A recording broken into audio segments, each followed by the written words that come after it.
Olá a todos, sejam muito bem-vindos ao Hoje no Ar, o programa de entrevistas do Grupo Hoje de Comunicação. O nosso convidado de hoje é Daniel Oliveira. Ele é atleta de jiu-jitsu, terapeuta comportamental e servidor público da educação da Prefeitura de Suzano. Já venceu diversos títulos como atleta de jiu-jitsu, como o Curitiba Open, o Campeonato Sul-Americano, a primeira etapa do Circuito Paulista. Em 2023 também ficou em terceiro lugar no Campeonato Brasileiro. Também já está inscrito para também o Campeonato Brasileiro de 2024, organizado pela Confederação Brasileira de Jiu-Jitsu. Seja muito bem-vindo, Daniel. Obrigado, agradeço vocês pelo convite, né? Agradeço aí o Hoje Diário, agradeço, né, a Deus primeiramente, né? Que se não fosse ele a gente não estava aqui conversando. Meus patrocinadores aí que vêm me ajudando e me apoiando na nossa carreira. Não é fácil, né? Não é fácil. Muito sacrifício, às vezes a gente tem que abdicar a mão de muitas coisas. E uma das coisas que a gente mais vem abrindo mão ultimamente, que eu sinto muito, tem sido a minha família, né? Sem sacrifício nada é possível.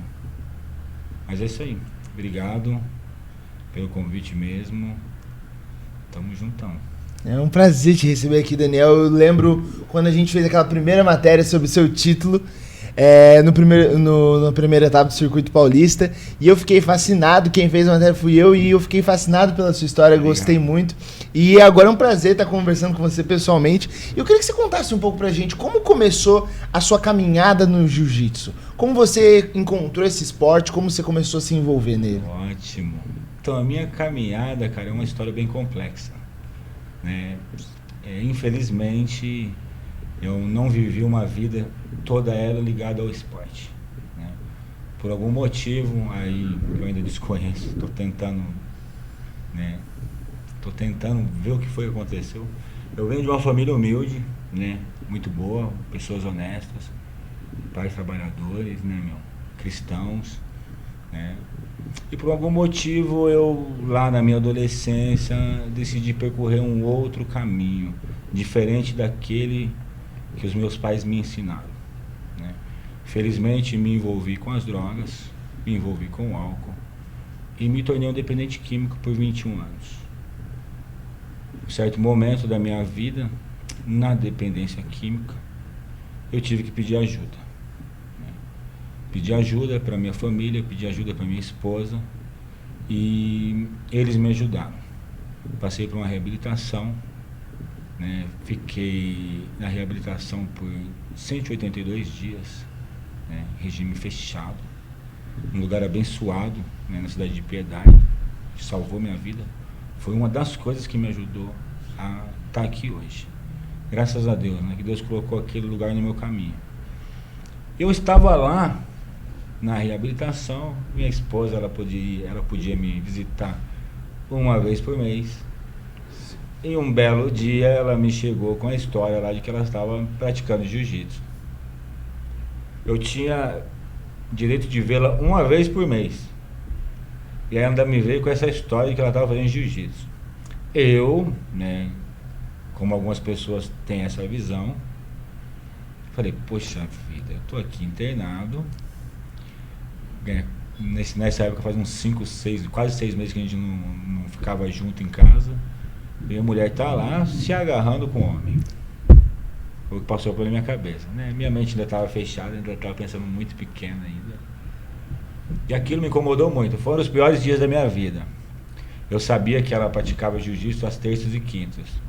Então eu lá dentro, né, internado na reabilitação, às terças e quintas eram meus piores dias. Minha mulher tá lá se agarrando com outro homem e eu muito bravo. Quando eu terminei a reabilitação, que eu saí no meu primeiro dia, eu fui lá na escola de jiu-jitsu que ela fazia. Coincidentemente, ela praticava jiu-jitsu num projeto social, né, aqui na cidade. E eu fui lá, mas eu fui brabo. Eu não fui lá para treinar, eu fui lá querendo arrumar uma confusão com o meu professor. Ângelo Máximo, meu irmão, meu brother, meu amigo. O cara é sensacional. Devo muito para ele. Vai me perdoando aí, professor. Ele sabe dessa história. Cheguei lá, né, muito bravo, desconfiado. Fiz uma aula, fiz 2 e já se vão 7 anos. A minha esposa parou de praticar o jiu-jitsu lá na faixa branca, lá no comecinho. Eu continuei, persisti, realmente me apaixonei pela arte marcial. Meus professores, meu Ângelo Máximo e a Tassi Ricuches, mano, sem palavras, me abraçaram. E no jiu-jitsu eu fui descobrir como controlar o meu monstro. Essa foi a verdade. Lá é a minha válvula de escape. Onde ocupa a minha mente. Acabei descobrindo uma nova profissão, acabei descobrindo um novo dom. Hoje, no projeto que eu comecei há 7 anos atrás, como aluno, nem faixa branca, na época eu não tinha faixa, lá no canto, bravo. Hoje eu sou o instrutor responsável pelo projeto aqui na Arena. Então isso para mim já é muito gratificante. Sim. As coisas que vêm acontecendo são só consequências do trabalho que a gente faz com amor. Existe uma máxima aí que o pessoal fala e realmente é verdade. Quando você ama o que faz, você nunca trabalha. Sim. E daí, Daniel, diante dessa história que você sabe de tudo isso que você passou e como o esporte conseguiu também, foi uma válvula, igual você disse, uma válvula de escape, mas que mudou sua vida de certa forma, né? Porque o esporte ajudou nessa luta que você tinha. Como você acha que o esporte realmente pode mudar a vida das pessoas? O esporte, para mim, na minha opinião, né, ele é uma ferramenta completa. Falando de município, a gente tem várias pastas dentro de uma administração pública. A gente tem a pasta da saúde, a gente tem a pasta da educação, a gente tem a pasta da cultura, da segurança pública e no esporte. Só que o esporte, ele é saúde, ele é educação, ele é cultura, ele é segurança pública, ele é assistência social. Então o esporte é uma ferramenta completa, né? Para mim, eu sou um exemplo vivo. O esporte transformou a minha vida, a minha forma de pensar, minha concentração, minha disciplina, meu senso de responsabilidade, né? Persistência, consistência, que eu não tenho talento. Eu sou honesto em confessar para todos, eu não tenho talento. Eu sou bem limitado em relação ao talento, mas o que me falta de talento me sobra de sacrifício, me sobra de empenho, me sobra de vontade. Por eu ter dificuldade em aprender, não ter o talento, então eu treino 10, 12, 15 vezes por semana para tentar entender o que está acontecendo. O jiu-jitsu é muito complexo, a arte marcial é muito complexa. E ela transforma o ser humano por completo. Eu passei a ver a vida de uma outra forma, por uma outra janela. Eu ampliei muito meu campo de visão. Eu não discuto mais. Eu quase não fico nervoso. Eu penso, eu peço ajuda, eu descarto sempre a primeira opção. Antes de tomar uma reação, eu aprendi a descartar sempre a primeira opção. E quase que sempre eu peço ajuda para minha esposa. É ela que me socorre. Quando eu tenho alguma dúvida, por mais que eu tenha certeza sobre algo, eu ainda peço ajuda para ela. Ou para os meus mentores que eu tenho por aí. Resumidamente, o esporte é vida. Sim. De fato. Se tratando de adolescentes, de criança, se eu tivesse tido essa oportunidade quando eu tinha 7 anos de idade, a minha história teria sido muito diferente. E você acha que essa sua história serve de inspiração para outras crianças, inclusive, para que não vivam, talvez, as coisas que você tenha vivido? Com certeza. O que acontece? Eu vou confessar para você aqui. Eu só engano eles que estou ensinando jiu-jitsu. Certo? Eu não estou ensinando jiu-jitsu. Eu quero ensinar cidadania. Eu quero ensinar a ser campeão em casa. Eu quero colocar os valores de ser um bom filho, de ser um bom marido, campeão lá fora. Aí eles acham que estão aprendendo jiu-jitsu, mas é só enganação, é brincadeira. Um pouquinho de jiu-jitsu e muita cidadania, senso de responsabilidade, cobro muito questão da educação, do respeito. Arte marcial é isso, né? A gente tem que cobrar muito isso deles. E a minha história com certeza é uma inspiração. Eu gostaria de ser uma inspiração por outros motivos, mas foi o que Deus preparou, e o caminho dele é assim, né? A gente nunca vai entender. Aí, se eu tivesse passado por isso lá, 7 anos de idade, tivesse treinado jiu-jitsu, tinha escapado de tudo isso, mas não seriam os planos dele, né? Hoje eu vivo o que vivo porque eu fui preparado por ele nas dificuldades que passei, né? Todo esse processo me levou a estudar, me levou a aprender um pouco. Fui lá, me formei em terapeuta comportamental, especializado no transtorno do uso de substâncias e álcool, né? Consigo fazer um trabalho de inteligência emocional, ajudo bastante gente, né? E através do esporte é o que eu queria. Por um certo tempo, durante 5 anos, eu prestei trabalho voluntário aqui na cidade, numa instituição chamada Amor Exigente. É uma instituição não governamental, sem fins lucrativos, que ela tem como função ajudar os familiares dos codependentes. Por 5 anos eu prestei serviço nessa instituição, né? E chegou uma hora que não era mais o que eu queria. Eu converso muito com Deus, sou um cara muito espiritualizado, acredito muito em Deus, e pedi para ele que ele me encaminhasse, que eu queria mais. Eu trabalhava com codependência, com os familiares, com os dependentes químicos já lá, mano, precisando de tratamento, numa situação crítica, e eu queria mais. Aí ele me deu o projeto. Aí eu entendi que agora eu posso chegar antes. O mais importante do projeto social Ângelo Máximo hoje é que eu chego antes do crime. 1 horinha, 2 horinhas comigo são 1 horinha, 2 horinhas longe do crime. Pode mudar a vida dessas crianças completamente, né? Com certeza.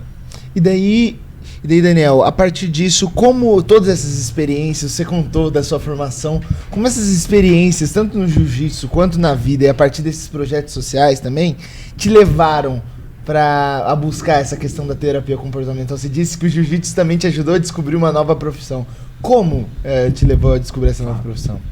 O jiu-jitsu, como eu falei, né, ele tem como base disciplina, respeito, né, e a gente acaba se transformando, acaba mudando. Eu já vinha num processo evolutivo, né, que esse processo que eu passei, eu absorvi o máximo que eu pude. Tudo que eu pude absorver dentro da minha reabilitação, eu fiz. E eu saí aqui fora, conheci o jiu-jitsu, que agregava aquela minha evolução inicial, e consequentemente eu precisava me formar, né? Que sem formação eu não consigo ajudar o outro efetivamente, né, de forma legal. Então hoje eu consigo atender uma clínica. Hoje eu consigo fazer um atendimento particular com um paciente ou com o seu familiar. Hoje eu consigo ser um palestrante certificado. Então, tudo isso graças lá no começo, né? Querer. Querer é poder.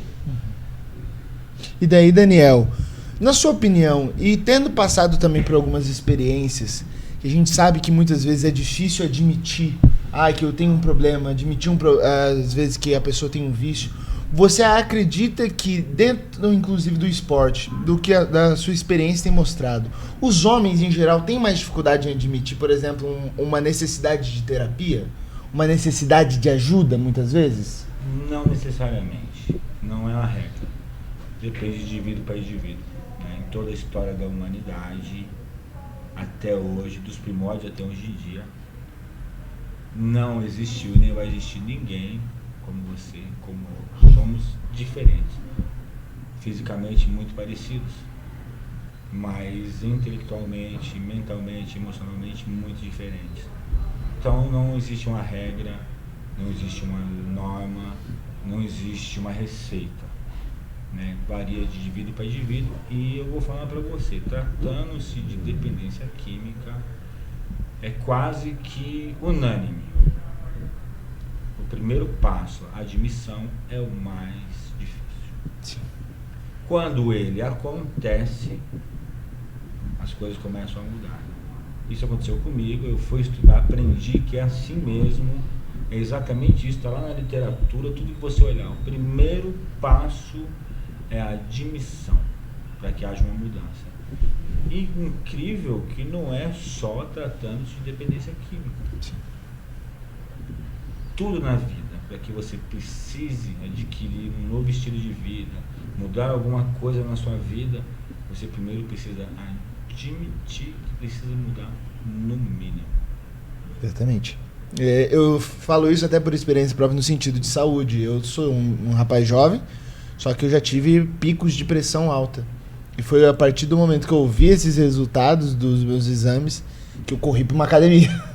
Que eu corri para o médico, corri para fazer exames e comecei literalmente a correr.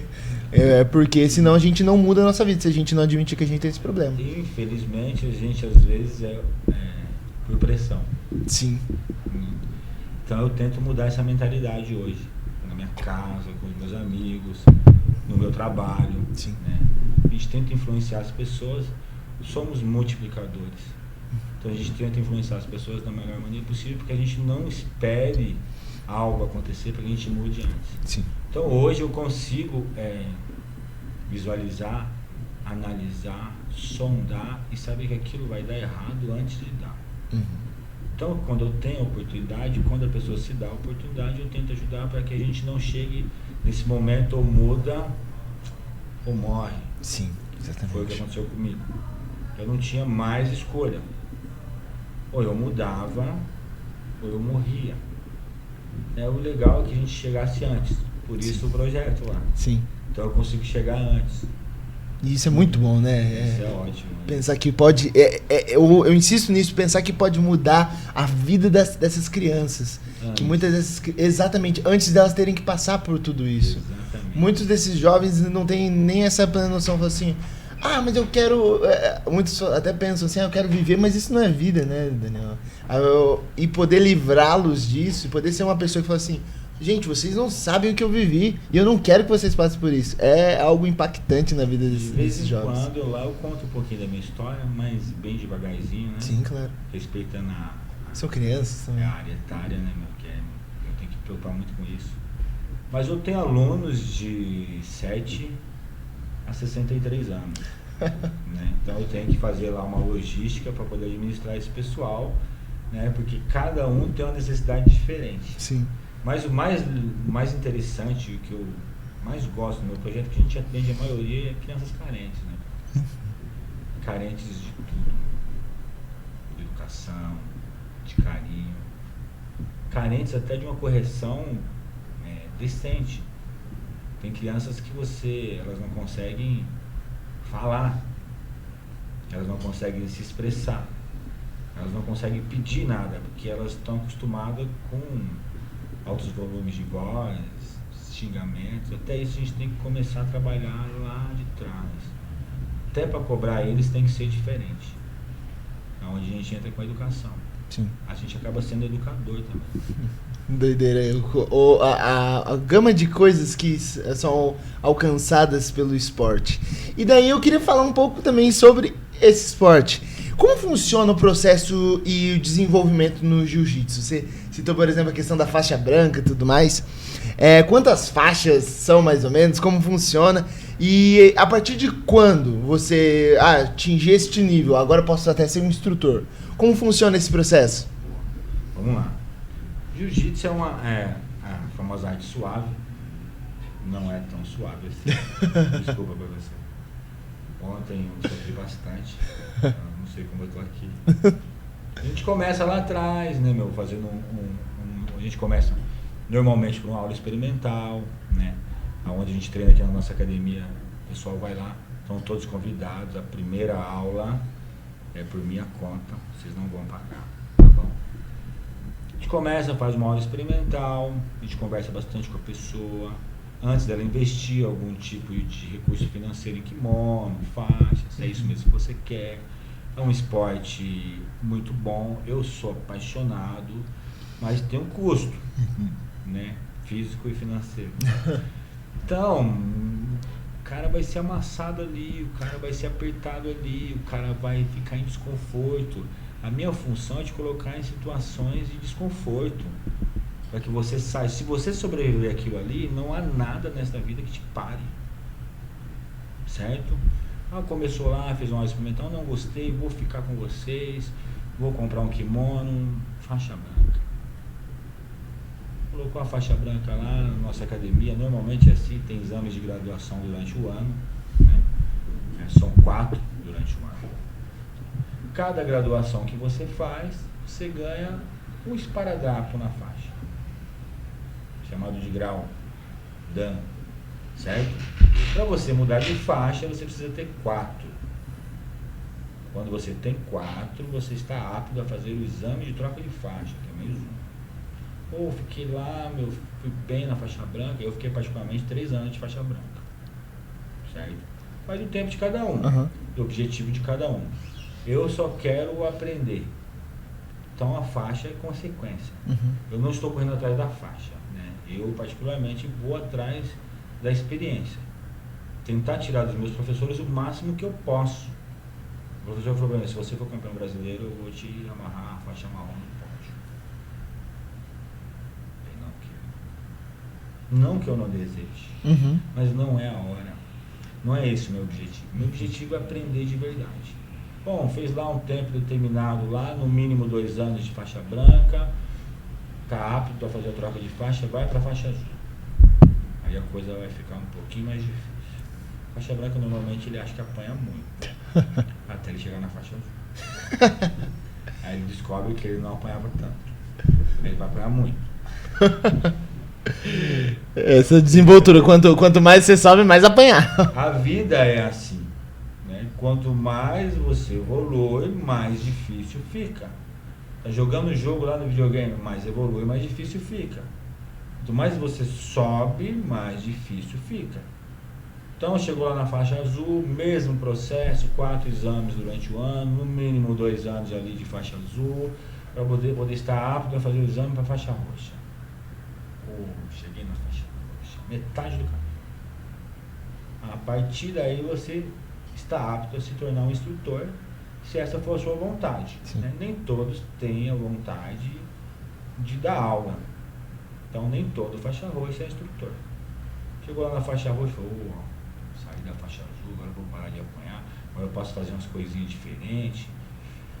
Mero engano. Faixa roxa, né, pode as mesmas coisas do faixa azul, não pode as coisas do faixa marrom, e você vai continuar apanhando muito.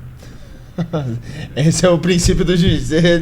Independente da faixa, você vai continuar apanhando bastante. Consequentemente, a faixa roxa ela tem uma peculiaridade, né, meu? Que junto com ela vem uma responsabilidade enorme.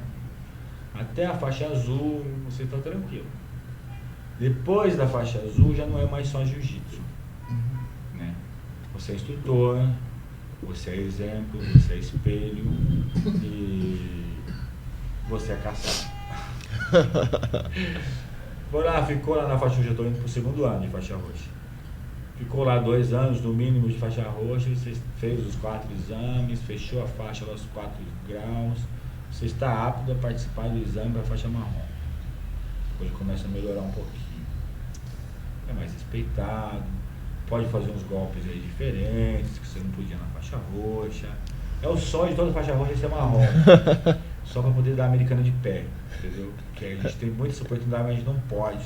A leg lock, que é uns golpes que existem aí. Mas a responsabilidade só vem aumentando, né? Consequentemente, os campeonatos vão ficar mais difíceis, né? Que o grau aumenta, então você não vai lutar mais com faixa roxa, vai lutar com faixa marrom. Normalmente o primeiro ano de faixa ele é muito difícil, né? Tem que ter muita persistência, consistência, porque não é fácil.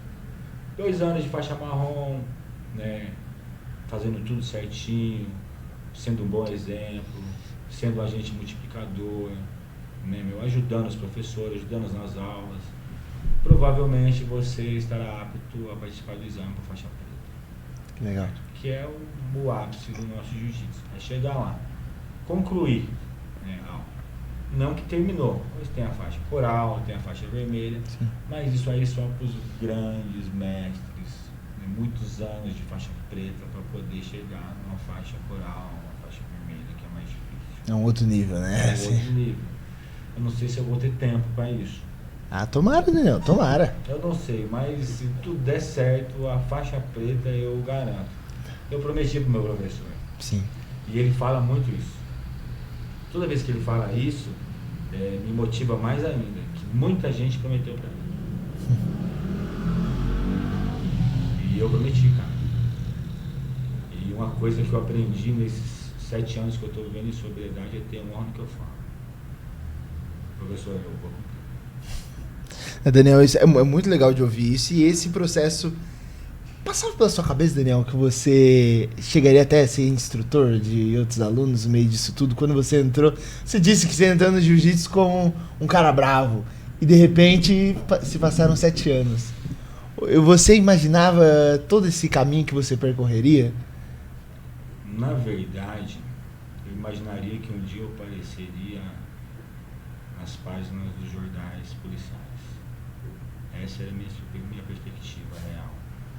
Então, o que eu vivo hoje, jamais imaginaria. Isso que eu falo pra você, os caminhos de Deus. Que todas as pessoas que eu conheço, se elas tivessem cada um escrever a minha história, nenhum deles colocariam isso, esse capítulo. Muito pelo contrário. Já morreu. Ouvi muito isso. Não tem mais jeito. É o fim. Eu passei a acreditar. E eu confesso para vocês, né, minha vida é um livro aberto. Eu sou membro de Narcóticos Anônimos, mas minha vida não é anônima. Eu cheguei a acreditar e desisti. Então eu tentei o suicídio. Eu tentei o suicídio porque eu ouvi muito isso, que não tinha mais jeito, que era o fim. Então, na melhor das perspectivas, eu poderia aparecer numa página policial. Né? Mas Deus é tão bom todo o tempo todo, que Ele tinha um outro plano para mim. E eu fui só caminhando com Ele. Ele me estendeu a mão e a gente foi indo junto. E eu fui indo onde Ele está me levando. Me levou lá no Sul-Americano, ano passado. Eu fui para aprender. Levou lá no Brasileiro, 16 atletas, eu estava recém faixa azul. Eu fui para aprender. Ele foi me ajudando, eu fui ganhando, cheguei na semifinal. Achei que dava para mais. Não reclamar do juiz, não. Dava para mais. O Sul-Americano foi a mesma coisa, eu fui lá despretensioso, muito a fim de aprender mesmo, né? Porque eu acho que a derrota ensina muito. Sim. Não é só a vitória. Eu vou para aprender, eu nunca perco. Ou eu ganho ou aprendo. Fui para aprender e, graças a Deus, novamente, meus professores, minha família, né? Eu consegui ser campeão de novo. Falei, puxa vida, meu, dá para ser. Aí comecei o ano de faixa roxa meio devagar, o segundo ano de faixa é sempre melhor. Esse ano a gente começou aí com o pé direito, ganhei o Open de Curitiba, ganhei a primeira etapa do circuito. Podia ter sido melhor no Rio, não vou reclamar do juiz. Mas se vocês assistirem minha luta lá, vocês vão ver. Vocês não precisam entender de jiu-jitsu, depois vocês falam lá. Mas é isso. E Daniel, mostra inclusive aqui, dá pra mostrar ali pro pessoal algumas das suas medalhas, assim, se levantar assim já, dá pra mostrar. Que dá pra ver aqui, né, nessa câmera mais aberta, que são muitas medalhas. Tem mais algumas lá em casa, mas essas são as mais expressivas, que tem um pouquinho, um valor sentimental pra mim, né? Sim, ainda mais essa aqui é também do Sul-Americano, essa também é Sul-Americana. Essas duas são do Sul-Americano, né? Primeiro lugar na categoria e o terceiro lugar no absoluto, né? O absoluto é um outro campeonato que acontece logo em seguida, que é sem limite de peso. Então normalmente você pega uns caras bem grandes. Então eu consegui ficar em terceiro, peguei uns caras bem grandes. Não, imagino. Daí as mais recentes também são essas, né? Essa tem aqui do brasileiro. Tem uma importância muito grande, que é o terceiro do brasileiro, onde eu aprendi bastante. Fui para aprender e consegui conquistar o terceiro lugar. Dava para ser mais. O Open de Curitiba, no começo do ano, eu consegui o primeiro lugar. Consegui o primeiro lugar no Circuito Paulista, primeira etapa desse ano. E fiquei em terceiro no absoluto do Circuito Paulista também. Eu fiquei em terceiro porque eu errei mesmo. Porque o cara era grande, não. No Rio as coisas não foram tão bem, mas a gente vai melhorar, eu prometo, tá bom? Fiquei em segundo no absoluto e fiquei em terceiro na categoria. Aí estamos inscritos aí pro brasileiro, próxima semana. Já essa próxima semana que já ocorre? Do dia 20 ao dia 29, né? Beleza. Esperando sair o cronograma pra gente poder ver o dia que vai lutar. A gente deseja muito sucesso pra você, Daniel, nesse novo campeonato. E você já falou, assim, são muitos títulos, mas quando você conquistou o primeiro título, assim, foi uma coisa surreal? Igual você falou, eu não imaginava que eu ia chegar até aqui. Agora eu tô conquistando título em jiu-jitsu. Eu sou um cara muito chorão. Tenho essa cara de bravo aqui, mas é só a cara. Um campeonato que me marcou muito mesmo foi o Open de Curitiba. Né? Todo campeonato que eu ganho eu choro, né? Vocês. Tenho essa cara de bravo, mas eu sou muito chorão. Se eu ver um frango assando na padaria, eu choro. Então todos eu choro muito. Mas o Open de Curitiba, eu fui para Curitiba, né? A nossa caminhada é muito difícil, né? A gente vem procurando apoio. Nós temos a Açaí, fruta brasileira, que tem nos ajudado muito. E o que o dono da fábrica faz? Ele nos ajuda, paga as nossas inscrições e ele oferece um veículo da empresa, uma van, com combustível, com hospedagem, para que a gente possa viajar. Só que não tem motorista, certo? Uhum. Eu sou servidor público, sou motorista de transporte escolar, Secretaria de Educação, então caiu sobre mim também essa responsabilidade. Então eu sou motorista da equipe. A gente foi para Curitiba, a gente saiu daqui na sexta-feira à meia-noite, uma viagem muito complicada, eu cansei muito, sofri muito na estrada, uma estrada muito perigosa, a Risco-Bittencourt é muito perigosa. Sofri muito, né? Cheguei lá exausto, às 11 horas da manhã eu cheguei às 7, às 11 eu tinha que lutar. Nossa. Tem um cunhado meu, irmão da minha esposa, que mora lá em Curitiba. Ele veio da cidade dele para assistir. Eu estava ali na concentração para entrar para a primeira luta. Quando alguém bateu nas minhas costas, era ele. Eu fiquei emocionado. Desculpa, estou chorando. Eu fui lutar. Ganhei a primeira, fui para a final. Ele lá torcendo e filmando. E eu não reparei, entendeu? A gente estava na última luta, na final, uma luta muito dura. E ele estava fazendo uma chamada de vídeo. Então estava toda a família reunida. Aí quando eu saí campeão, eu estava até bem. Aí quando ele fez assim para mim, que ele mostrou toda a família, aí me marcou bem. Essa foi a minha maior vitória. Foi ver a minha família lá. Né? Então como se estivesse ali, que é muito solitário. A vida de atleta, de lutador, né? É muito solitária, cara. Então eu me vejo muitas vezes aqui na Glicério, 11 horas da noite, na chuva, sozinho. Muitas vezes eu me vejo dentro da academia, puxando um ferro, sozinho. Viajo pelo Brasil inteiro, deixo a minha família, minha esposa, meus 2 filhos, que são a minha maior riqueza, são que eu tenho de mais pessoas no mundo, sozinho, assim. Quando eu vi aquilo, nossa, cara, aquilo foi muito louco. Dificilmente eu vou sentir uma sensação igual àquela. Não é pela conquista, é pelo momento. Sim. É pela família. Esse dia a gente estava tendo uma conversa lá em casa e eu falei para minha esposa que eu me culpo pelas coisas que eu fiz lá passado. Me culpo muito, né? Eu tenho que trabalhar isso todos os dias. Sim. Eu falei pra ela, por isso que eu luto. quero te dar algo, quero te dar orgulho. Nem que eu não ganhe, mas eu vou lutar até o fim. Daniel, você já está inscrito também para esse Campeonato Brasileiro de 2024.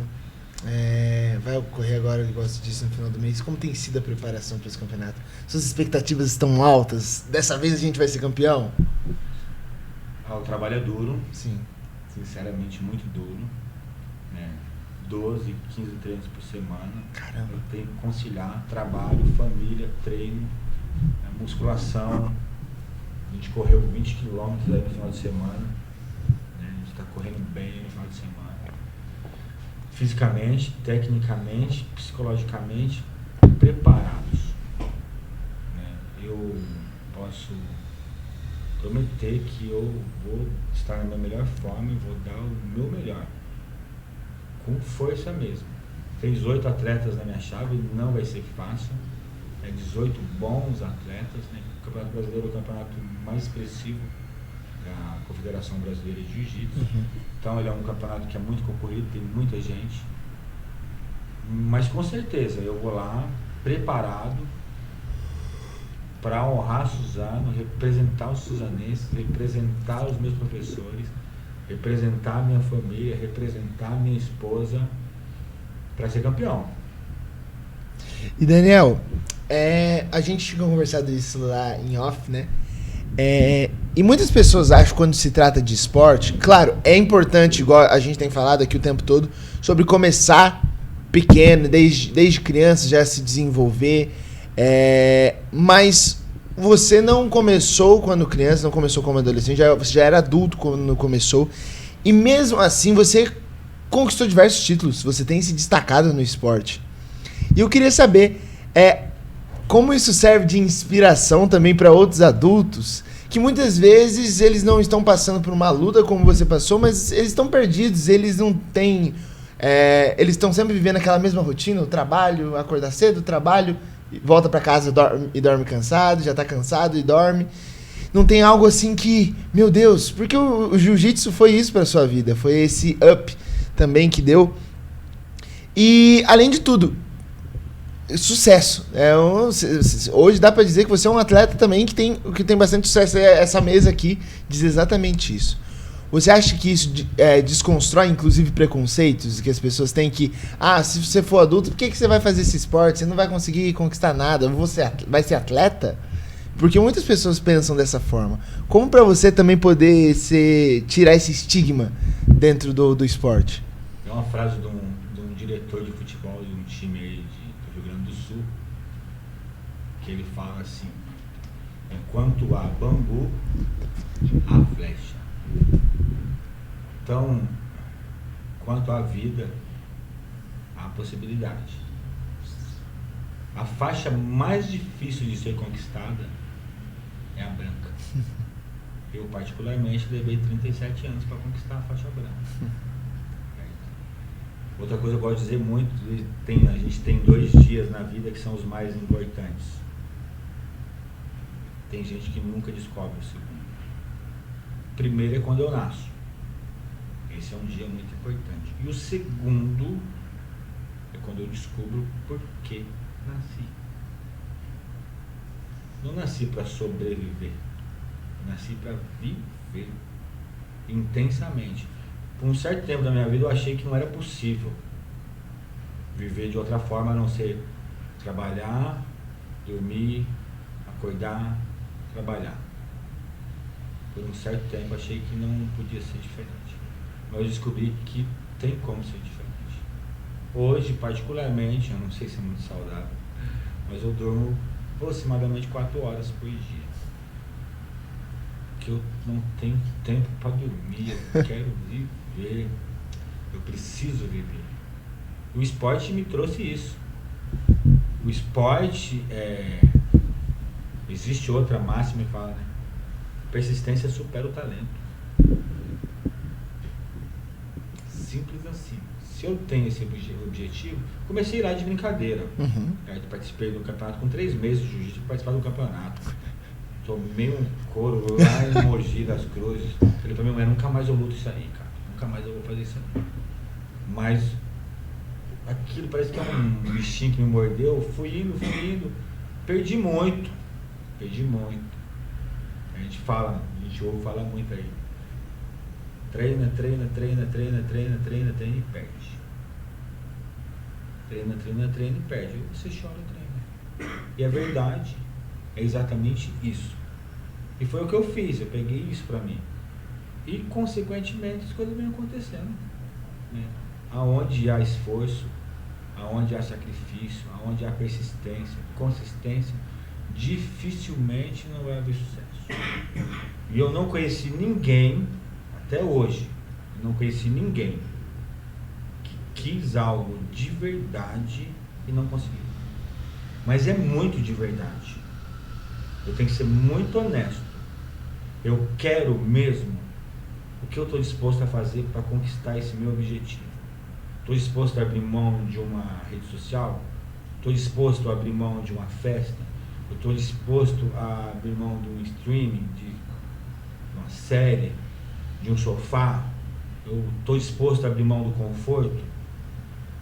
De verdade, eu não conheço ninguém que quis de verdade e não conseguiu.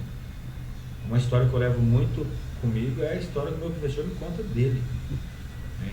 Ele não teve um professor como eu tenho. Né? E ele superou muitas barreiras.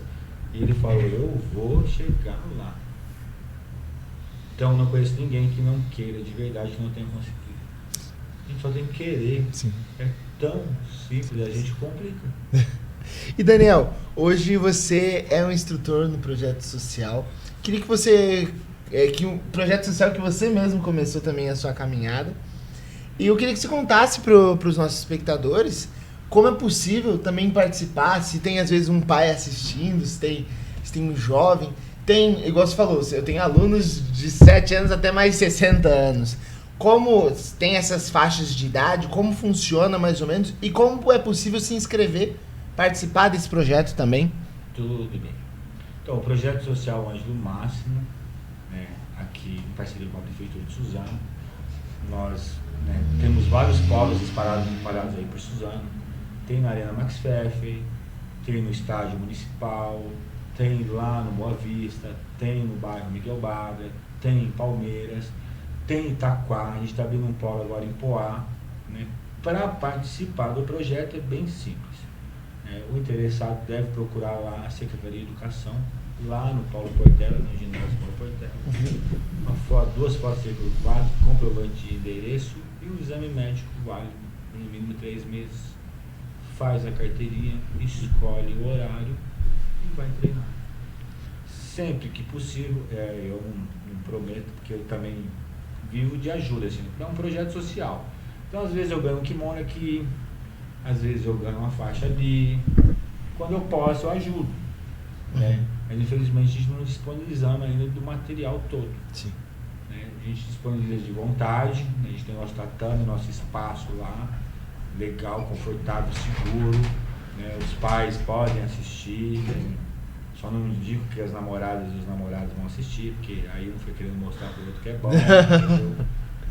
Mas apoia um pouquinho mais, apoia um pouquinho mais. A mamãe pode treinar, o papai pode treinar, o avô pode treinar. Eu tenho famílias inteiras. Eu tenho o pai, legal. A mãe, os filhos. Agora eu tenho 3 crianças e o avô. Né? Seu Wagner, um abraço para o senhor. Então é para todo mundo, para todas as idades, no seu tempo, na sua condição física. Não vai chegar lá, eu não vou tirar de você o que você não tem. Eu separo o treino, os idosos no lado, os jovens ali que aguentam mais no meio, e as crianças um trabalho mais lúdico, mais brincadeira, né? Eles aprendem mais assim, de vez em quando eu dou uma puxadinha na orelha. Mas normalmente as crianças é mais lúdico. Tem para todas as idades.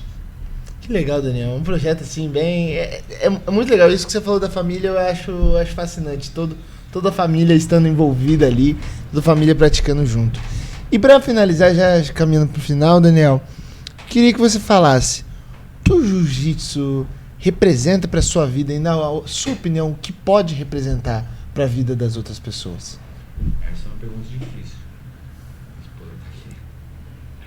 Não posso falar que o jiu-jitsu é tudo para mim, que é tudo, gente. Tá bom? Primeiramente Deus, né? primeiro lugar sempre.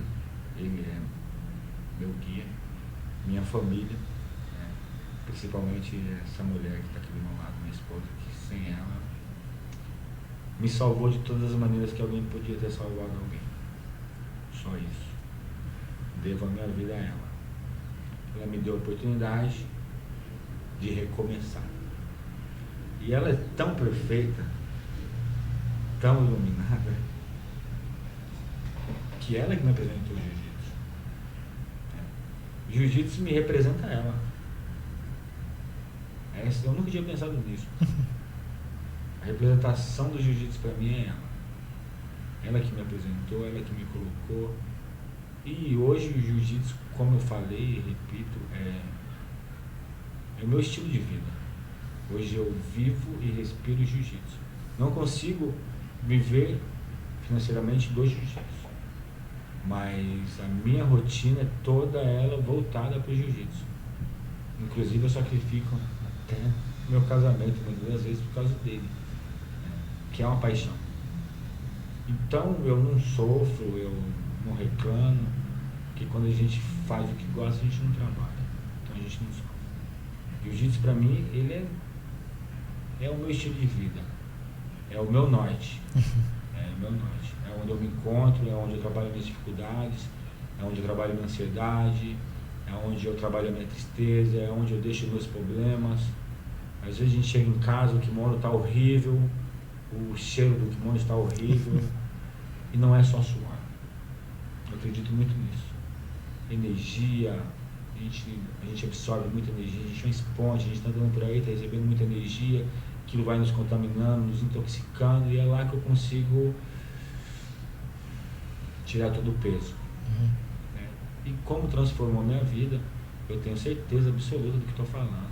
Pode mudar e transformar a vida de qualquer um. Sempre que eu tenho a oportunidade, eu sugiro, né, para os meus atendidos, para os meus pacientes, principalmente, eu sempre indico a arte marcial como terapia.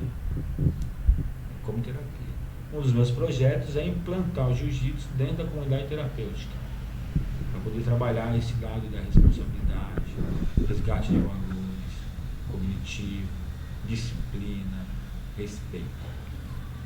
Daniel, de verdade, muito obrigado pela sua presença aqui, por essa entrevista. Eu abro esse espaço para você fazer suas considerações finais. Não, tranquilo, obrigado. Eu estou muito nervoso. Desculpem qualquer coisa. Né? Gostaria de agradecer novamente pelo convite. A gente falta muito apoio, né? A gente precisa de apoio. O atleta tem muito pouco apoio. Para a gente é muito difícil, é muito complicado. Cara. A gente anda pelo Brasil aí, né? E é muito difícil. A vida do atleta amador é muito difícil. Mas as coisas estão melhorando, vai estar tudo certo. Né? Agradecer de novo aí meu professor, a Ângelo, a Tássia, a Açaí Fruta Brasileira, o Marcelo aqui da OID também, que tem ajudado muita gente aí. Obrigado, Marcelo. Esposa, família, que sem eles eu não sou nada, são o meu norte. E pratiquem jiu-jitsu. Levem as crianças lá para o projeto. A gente tem uma sala enorme. A gente está arrumando mais tatame. A gente vai deixar aquilo cheio. Na minha época tinha mais de 100 alunos. Né? Eu preciso manter a meta, pessoal. Preciso colocar mais gente lá. Me ajudem aí. Vamos lá, vamos torcer para que esse projeto cresça muito, atinja muitas vidas, salve muitas vidas, Daniel.